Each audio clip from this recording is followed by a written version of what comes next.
இது என் பர்த்டே அன்னைக்கு எடுத்தது.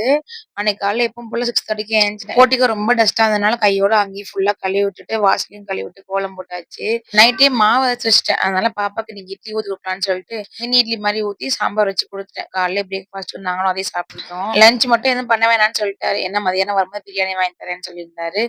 அதனால மதியானம் கிச்சனுக்கு லீவ் விட்டாச்சு. அந்த பர்த்டே கொண்டாடுறது வந்து ஒவ்வொரு வருஷமும் ஒவ்வொரு மாரி மாறிட்டே இருக்கு. குட்டி வயசுல வந்து காலைல எந்திரிப்போம், புது ட்ரெஸ் போடுவோம்.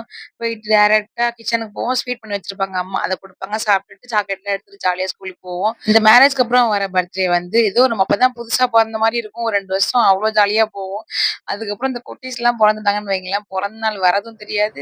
அப்படி ஒரு வேளை வரது ஞாபகத்துல இருந்தாலும், அத பெருசா கொண்டாடணும், கேக் வெட்டணும் அப்படிங்கிற அந்த ஆர்வம்லாம் குறைஞ்சிரும். ஏன்னா நம்ம குட்டீஸோட பர்த்டே தான் நம்ம பெருசா கொண்டாடணும் அப்படிங்கிற மாரி தோணிட்டே இருக்கும். அன்னைக்கு எப்பவும் போல பாப்பாவ ஸ்கூலுக்கு அனுப்பிட்டு புது ட்ரெஸ்லாம் போட்டு கோயிலுக்கு போய் சாமி கும்பிட்டு அப்புறம் வீட்டுக்கு வந்தாச்சு.